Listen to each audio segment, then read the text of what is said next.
Today we're going to take a look at the inscription profession and some of the changes that are coming in the pre-patch and in Legion.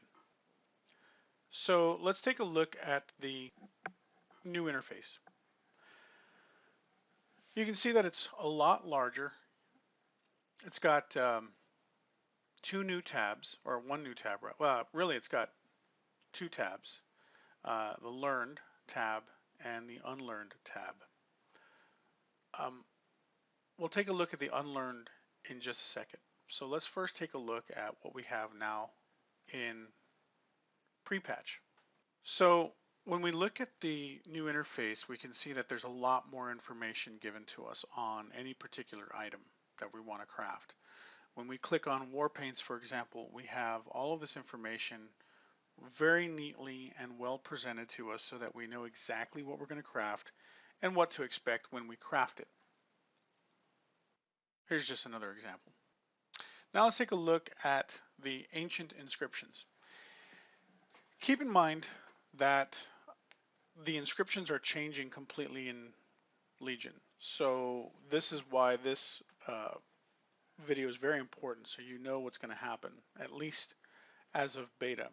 Now this video is being made late in beta, about a month before the release. So there are going to still be changes almost certainly, but the changes that are going to come about may not be too drastic, but just keep that in mind. So remember, we're here under our Learned tab, and we have ancient inscriptions. We've got all of our research and our inks and all the inscription stuff that we've learned in the past. You've got your Jade ink, your Ink of Dreams, Starlight ink, all the inks that we've ever needed in the past to make our fancy dancy inscriptions. We have our shoulder inscription that we got during Panda. We've got our cards. We still have our cards.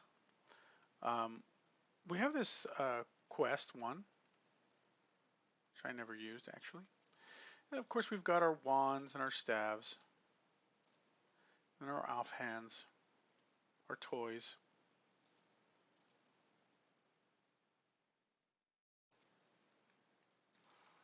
Our scrolls of enhancing abilities. Nothing new here so far. We've got our clear mind. We've got our teleportation, our glyphs. Okay, so here now we're at the glyphs. So I don't know exactly what Blizzard is planning for inscription and glyphs, but it looks like right now what they've done is keep a lot of the minor glyphs. So for example, here under the Death Knight, you have the Foul Menagerie, the Geist, and then the Skeleton. Minor glyphs. Again, we have some glyphs from the Druids. If I remember, these are probably the minor ones as well. You can see there's a massive reduction in glyphs for classes. Of course, there's probably still, this one right here leads me to believe that they're still making some massive changes because, you know, there is not the same number of glyphs between the classes we've looked at here. So Druid has 1, 2, 3, 4, 5, and of course the Death Knight has 3, and then the Hunter has 1. So the glyphs are probably still in major flux.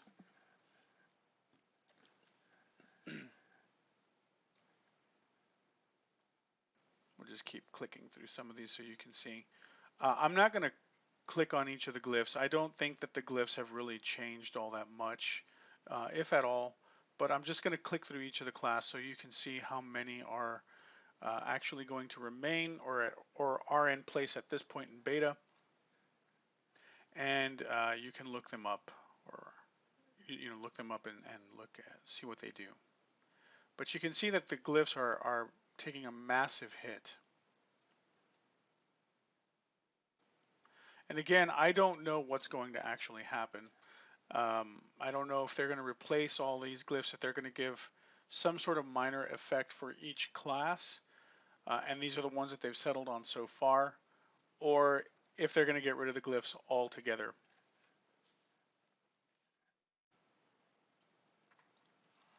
Okay, now let's take a look at the new tab, Unlearned. So the Unlearned tab is going to tell you all the things you have not yet learned for this particular class, or character, and that profession. Now, we've got lots of stuff. So if we go back, so we're going to cover Legion here in a second. Okay, so let's take a look at the Unlearned tab now. So in the Unlearned tab, we have our Legion Inscription, Draenor Inscription, and Ancient Inscriptions. First thing I want to point out about is the Draenor Inscription, because this is going to have a pre-patch impact. You'll notice that this character does not have a new section under Tools called Codex of the Clear Mind and Tome of the Clear Mind. So when you look at these, what they do is the Tome of the Clear Mind is replacing these tomes that we used to use to switch out talents. So there's going to be a little bit of a change there now. I think I like this change because now this gives inscribers a way to make a little bit of extra money because these tomes are going to be used quite a bit. So far in my play, I'm using my Paladin as my main through leveling in beta. And I have considered Unlearned tab. And you'll see that the Unlearned tab has some 3 areas that we're looking at. It's the Legion Inscription, the Draenor Inscription, and the Ancient Inscriptions. Let's take a look at the Draenor Inscription first, because this is going to have some pre-patch impact. Notice that we now have a Codex of the Clear Mind, and now see I don't have to hover over it because it tells you most of what it'll do. And we also have the Tome of the Clear Mind.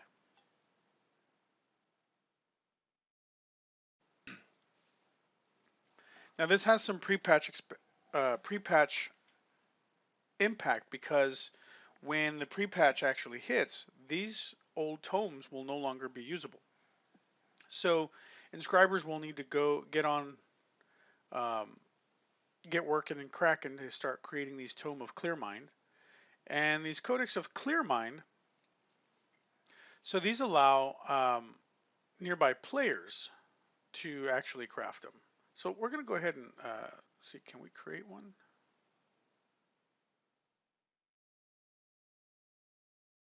I haven't learned it yet, so I cannot create one, but I can create these.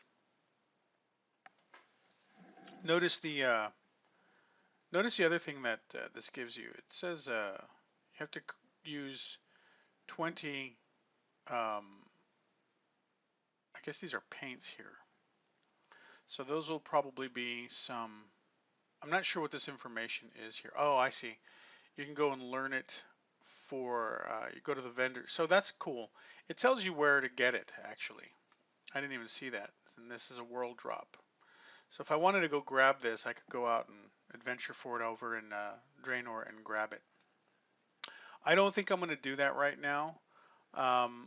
But again, this is some information for pre-patch that if you're an inscriber, you'll need to make sure that before you move on to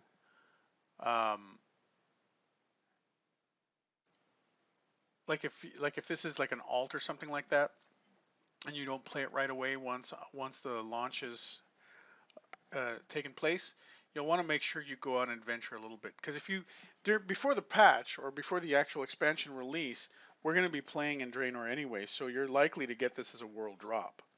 But if you don't play if your inscriber is an alt and you don't play them very much, and you won't play them for maybe a couple weeks or maybe even a couple months after the expansion, you'll want to make sure that you don't forget and go adventure a little bit out in the world of Draenor to grab these 2 items. Okay. So real quick, again, glyphs probably aren't going away too much because these are still there. Now one thing to notice, even though these are ancient inscriptions, notice that these are using um, some new pigments that we don't currently have. Okay, so these are likely going to be in Draenor, or I'm sorry, Legion. And let's take a look at what some of these do. So we've got Glyph of the Blood Wraith. While in Wraith Walk, you have a bloodier appearance, probably a minor thing, right? Your anti-magic shell shifts to match more of a frosty affinity. So I'm not going to go through all of these because you can imagine there's probably lots and lots of glyphs. But my guess is that these glyphs are all going to be very minor. So let's take a look at the hunter since we're a hunter. So we've got arachnophobia.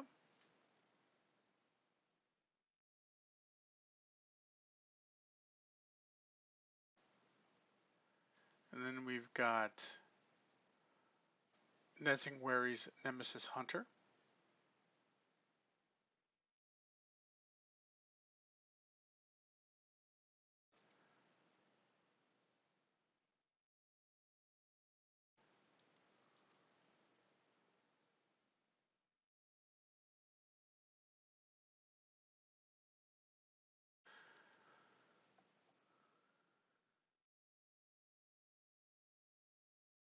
Oh, this one looks interesting.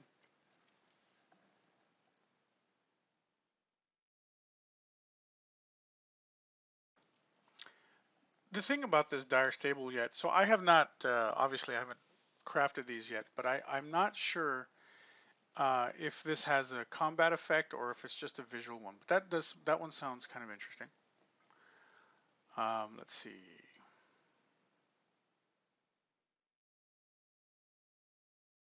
So again, that's probably minor.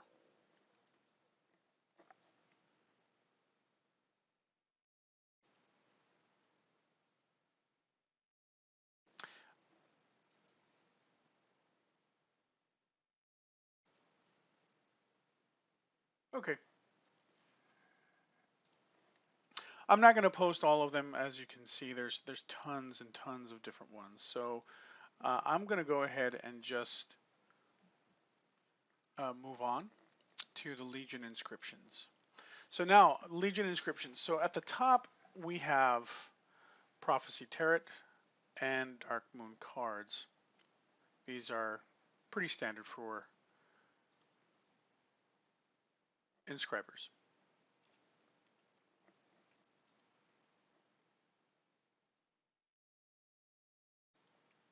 And then of course we've got mass milling, which is the new, are all the new plants.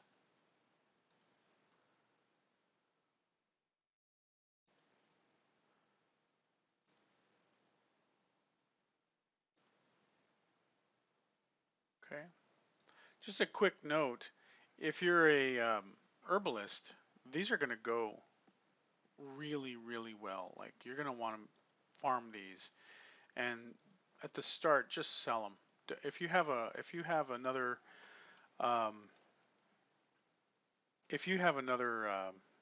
profession that leverages it, don't even level that. I wouldn't even level that one. I would just sell these, sell it all, because one thing to note is notice that these plants create different um, results. So this fellwort, for example, is going to create this sallow pigment.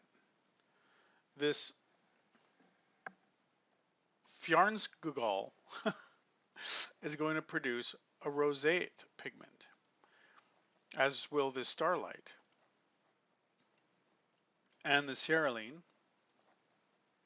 But then this dream leaf is going to create a nightmare pod. Okay? And then we're going to get a seed. And then we get gem chips from this ethereal. So this is going to make each one of these particular, the ones that are probably going to be the least expensive, or the sell for the least, are going to be this Fjarnskull, Starlight, and Cerulean seeds. because they all produce the same pigment. So you're going to have 3 resources that can be um, gathered that'll all produce the same um, pigment. So that just creates more of it's not necessarily, it doesn't create a demand, but what it creates is additional resources. So I don't create substitutes in the marketplace. So I don't have to buy, if I need this nightmare pod, I have to buy Dreamleaf. This makes Dreamleaf, assuming that this nightmare pod is used in a good um, recipe, it's going to make this Dreamleaf very, very, very expensive because I can only get it from one place. Same thing with this Foxflower, Ethereal, and Fellwort. So just keep that in mind that the Fellwort, the Dreamleaf, the Foxflower, and the Ethereal are going to be your choice farming, assuming that they're used in good recipes. So keep that in mind. Okay, the next thing we have are the Vantis runes. Um, so I don't know. I can't say how these are going to stay, but these Vantis runes are kind of interesting. We'll go through each one. So the Vantis rune is chronomatic anomaly. Increases versatility by 1000 while fighting the chronomatic anomaly. Can only use one Vantis rune per week and the effect lasts for the entire week. So I'm not that far into beta, so I don't actually know what the chronomatic anomaly is, but you can only have one of them. So keep that in mind. 1000 versatility. So let's take a look at what versatility does now in the game. Oh, this is really cool, by the way, since we're here. There's an enormous, I guess what they normally call a stat squish. Look at this. This is all you have now. You have your agility, your stamina, and your armor. Pretty much all your other stats are irrelevant. That's basically what they're saying here, right? Then you have your critical strike, your haste, your mastery, and your versatility. I don't know if these are put in order based on your spec, but these are your stats nonetheless. So let's take a look at what they do now. Critical strike, chance for extra effectiveness on attacks and heals. That would be good for us, I would assume. Our haste increases attack speed and focus regeneration. So we have focus over here. Our mastery increases the damage done by our pets by some percentage. And then versatility increases damage and healing done by 5.11% and so forth. So when we look at a versatility rune, something like this Vantis rune, that may or may not be good for us. Obviously 1000 points is going to give us how much more versatility, or we're going to get, well, I have no idea what the math is here, so I'm not even going to assume. I guess we could take a look. We've got 644 and we get 5.11, so let's take a look at what that would be. I don't know if this is the most mathematical way to do it, but we currently have 644 divided by 5.11. So we can say that that's about 126 versatility.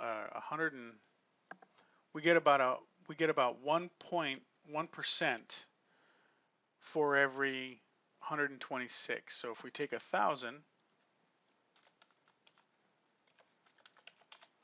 that means we would get another almost 8% added in. So if we added 1000, we would increase our damage by an additional 8% and decrease our damage by another 8%, roughly. I didn't do the math on this other part, but that's not too bad. But let's see what else is there. So now we have the Grand Magistrix Elisandre. This one increases our versatility, but for the Grand Magistrix, versatility against Gul'dan, versatility against Botanist. I don't know what these events are, so I'll be honest with you. I have no idea what these events are going to be doing. But it looks like it's just versatility against different challenges.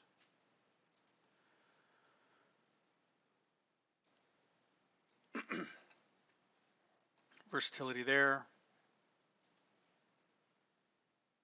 Dragons of Nightmare. These might be raid. Um,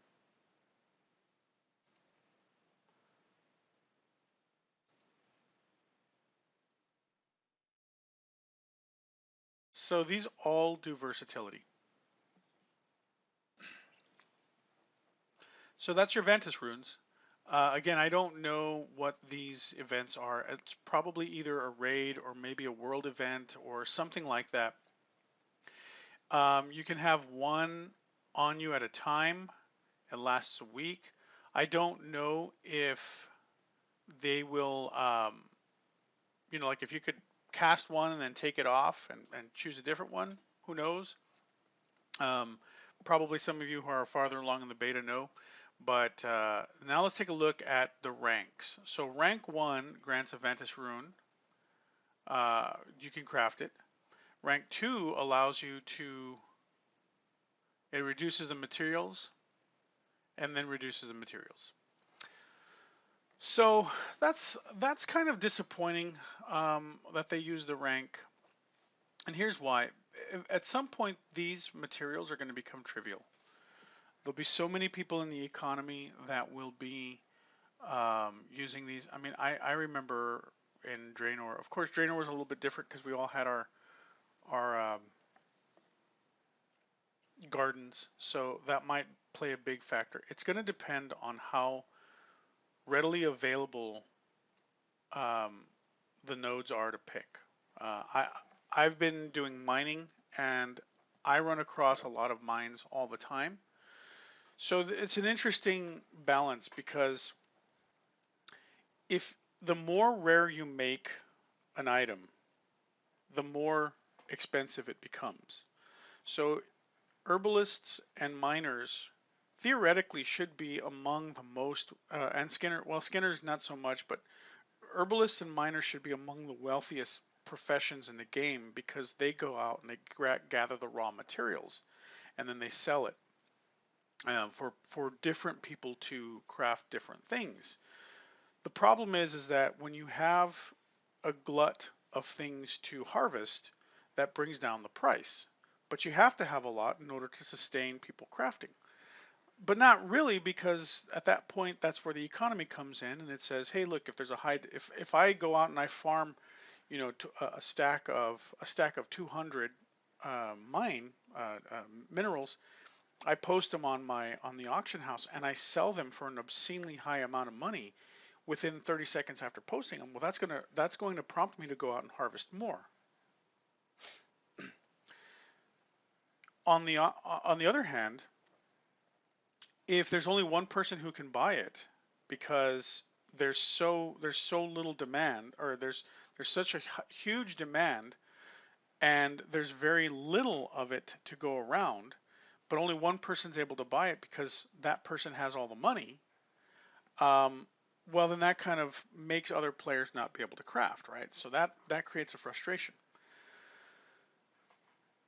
At some point, if Blizzard makes the node harvesting rare, meaning that the nodes to harvest are are relatively uncommon, well, that's good, because then everybody can go out and harvest, and then you have some input into the economy, and then people can buy. And yeah, you might have to wait your turn until there's enough for you to buy at a price that you can afford it.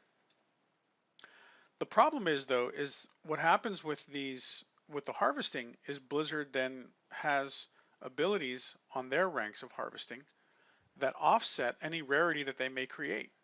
So let's say, for example, Blizzard's saying, okay, for every player when they go into a zone, they're gonna have 5 nodes. Let's just say, and that means that they're going to be able to harvest no more than 15 bits of material.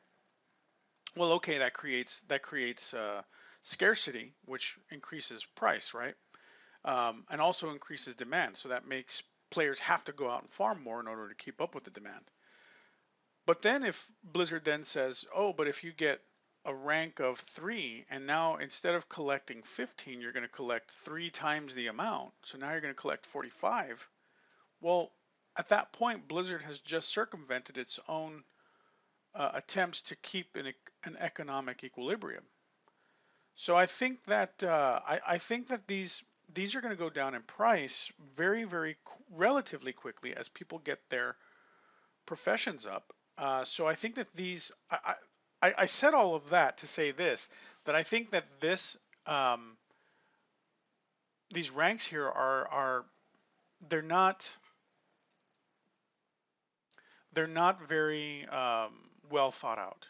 And I say that because I say that without knowing if you can switch these out. So for example, if these are not weekly events or they're not raids, and these are just places in the world that I can go to, what'll happen is I'll go to the chronomatic anomaly, I'll put on this rune, and then I'll go to the grand matrix, and then I'll put on this rune, right? Now, the idea here is possibly that, well, these would make it cost prohibitive because there's going to be a rarity and the price will be high. But after a while, there's going to be so many people with rank 3 that there's going to be, suddenly the market will be flooded and these will be trivial. So I will then just go on and do these. What I would have liked to have seen with something like this is maybe like rank 1 does something like, you get 1,000 versatility, and then maybe rank 2 or rank 2 gives me, you know, uh, 500 haste, and then rank 3 gives me something like, 250 mastery, or something like that. Something that actually improves the actual rune, not the material cost. I think the material cost being improved as you level really just is not, it's not really in line with what the crafter wants to do. The crafter doesn't want to reduce its material cost. The crafter wants to improve its product. And that's not what's happening here. So Blizzard, if you ever watch this, which I don't think you will because my channel is very small, I would have liked to have seen an improvement on the rune itself, not on the cost of materials. Cost of materials, as the game progresses, and which will happen very quickly, will happen in and of itself. So the material, the actual quantity won't change, but the price to craft it will. And so, because I think that's what Blizzard was trying to do indirectly by saying, oh, we'll increase it. So at the start, it'll be very expensive to craft. But then what we'll do is we'll reduce the cost to craft it, which will reduce the cost to craft the item itself. The problem is that this cost is going to go down inherently, just because there's going to be a glut of resources once people get up to their rank 3 in harvesting because of the way Blizzard has done it. So I would have liked to have seen an increase in the actual ability itself, or the final product, rather than the crafting cost. But that's my quick mention. This is the first time I'm looking at the Vantus rune, so I can't really speak too much on it, but that's just my first impression. So let's go on to books and scrolls. So now we have songs of battle. So we got Sallow Pigment, Rose 8. Tells us that we can get it from Trainer, and it's in Dalaran. And this one creates a song to our Sonic Environment Enhancer. And then we've got Peace, Alliance, Horde, Legion. Now I don't know where we get our Sonic Environment Enhancer. That's probably, I'm gonna guess that that's something created by an engineer. Sounds like it would be. But to me, these are trivial. These are probably very much role play. I don't think that they're going to do anything in the game for other than that. Not that that's a bad thing. If you like to role play, get on. You do you. But in terms of actual effectiveness for the character and what it does, these probably won't have an impact. So here we have the Codex of Tranquil Mind. So remember I said earlier that you might need to go and adventure in Draenor. I take that back. Like I said, this is the first time I'm looking at this, so you and I are going through this together. You'll be able to get this in Legion as well. Unwritten Legend. This is an interesting one. I'm not really sure what this is going to do. It seems like a really cool role-playing thing, but I don't know what it'll do. So what happens is you create it and then you use it, right? And it starts writing your legend, killing enemies up to level 113, which I'm going to guess are probably raid instance creatures, will also add a line to the book. Players trained in Inscription are 4 times as effective at book writing. So my guess is this is going to be some sort of role-playing thing where it's going to be some sort of log of your exploits. But when it's completed, it can be sold to any vendor or traded for sightless eyes in the Dalaran underbelly. So what we need to do is take a look at what sightless eyes are to kind of know what that means. Okay, so I looked up sightless eyes, took a pause there, and it looks like there's some sort of currency related to PvP. So that's interesting. I don't have an actual, this character has yet to go through the actual Legion um, first, like the Legion introduction. So I can't go to Dalaran to show you what they are, or what you can buy with it, but it's a currency for PvP. So that's interesting. These are interesting. Scroll of Forgotten Knowledge. There's some books that you can get off some of the vendors in Dalaran that allow you to relearn stuff that so let's say, for example, you do blacksmithing and then you say, you know what, I want to go try Inscription. So you do Inscription. If you want to go back to blacksmithing, you can buy this book that will give you back all of the stuff you knew for blacksmithing before you went to Inscription. I don't know if it replaces or restores your level, but it definitely does do that. Then we've got the Tranquil Mind again, and then the Steamy Romance Novel Kit. And so this is a toy. And let's see, now we've got relics. I don't know. So, okay, all right, here we go. So this adds 31 item levels, and then it adds +1 to a minor trait. I'm gonna guess it's maybe something like this. So it sounds like you can create this and put it towards your item, like your helm or whatever.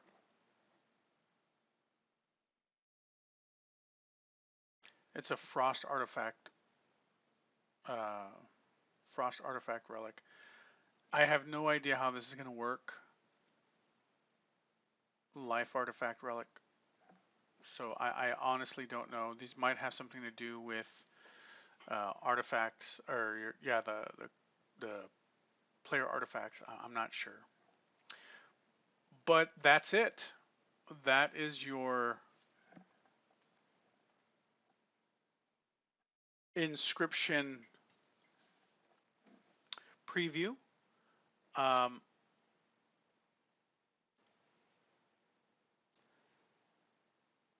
So go out and have fun.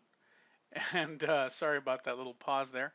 Go out and have fun, and keep in mind that you want when you're leveling up your Inscription, you're going to want to look for the ones that give you the most skill up.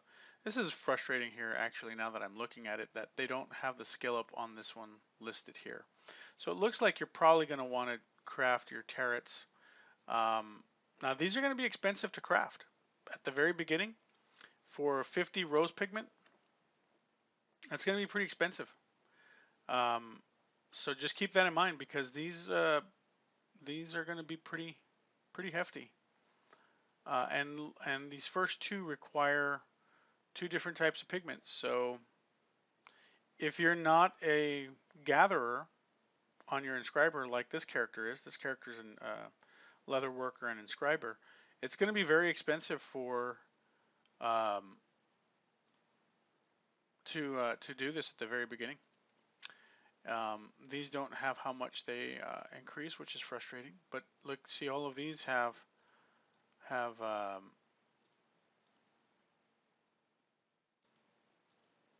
most of these do at least have require different both pigments. That's a good point. Let's see. This one requires 50, so double. So when we look at the milling, so sallow pigment is crafted from, oof. So yeah, yeah, it's gonna equal out. What I'm getting at here is that this sallow pigment, which is, you know, crafted from just one thing. When you look at this, see, this only requires 3, but this one requires, you know, 8 times the amount. But it's also refined from 3 different resources. So that's why I was saying, you know, it's going to be cheap, but you're going to need a lot of it. And this one's going to be really expensive. This is going to, I mean, if you can get some fellwort, man, just sell that like crazy. All right, guys, players and internet people, thanks for taking a look at my video. Sorry for some, I record this video as I'm looking at it, as I said, so we went through this together. I hope you enjoyed it. Hope you got some good information, maybe even some strategies or thinking about some ways to maximize on your time. I don't have a guide on how to level it quickly because I haven't worked through that yet. But enjoy your time. Get ready for beta or for Legion and have a good time. We'll talk to you all soon.